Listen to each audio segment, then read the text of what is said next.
Hi Pia, thanks for giving me some of your time today. It's okay. Tell me a little bit about what you do.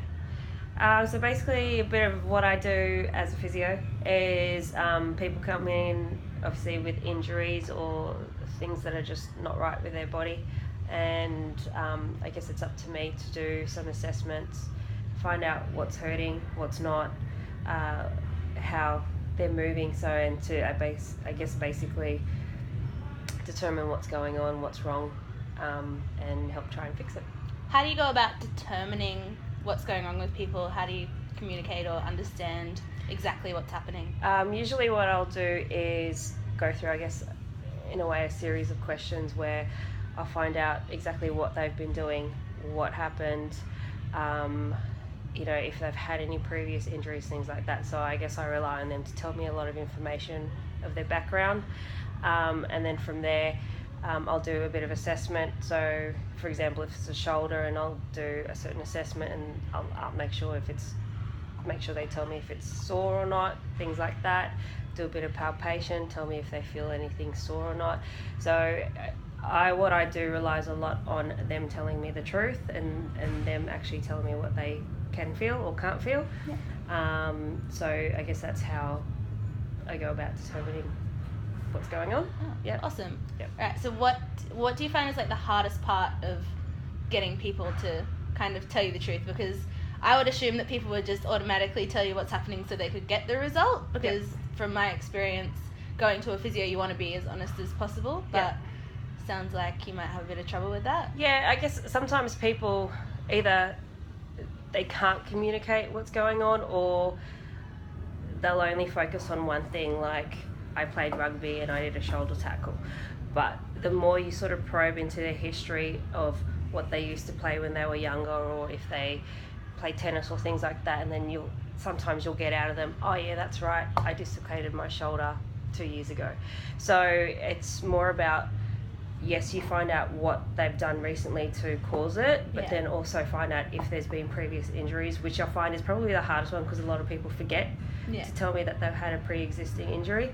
But it's just asking them the questions, and I guess just I got to try and understand what they're like and what they've done in their past, and I sort of just go from there and ask the questions that I need the answers to. Yeah. Yep. Oh, that sounds pretty full on. Yeah. Communicating is a bit tough. Yeah, it can be. Yeah, so how do you go about booking clients in? Is there any communication barriers there, any skills you have to use, I guess, to get that happening? Booking in the clients is probably not too much of an issue, because you'll find that they're calling you for a reason anyway, so it's just finding that time to fit them in. Rebooking is probably the bigger issue, because if you need to see them again and you know that it's for their own good, you get a lot of people that resist because they don't want to come see you again, and they don't want to pay, and they expect you to be a miracle worker and fix them in the one hit. So from that first session, you've got to let them understand that it's not this session we're going to fix you 100%. At the end of it, it's more about talking to them about their exercises and their rehab stuff and what they've got to do. And you've got to make them understand that it's for their own good, and that you need to see them, say, in a week or two, because you need to see how they're progressing with getting better from all their exercises and stuff. So I guess the rebooking side of it's probably more important, because you've got to be able to communicate with them and make them understand that they need to do their exercises, and they need to see you to make sure that they are doing them correctly and there is improvement. Is there any way you kind of have any strategies to kind of make sure that they understand that they really need to come back, or do people pretty much understand that it's important?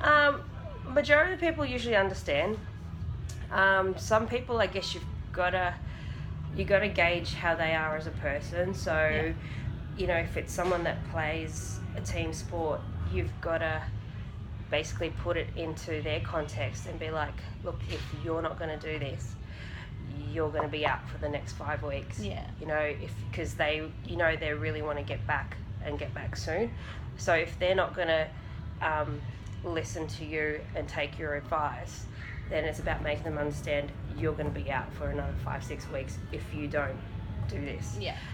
So it's that, getting that across is just understanding what they do, how important it all is for them to get the result.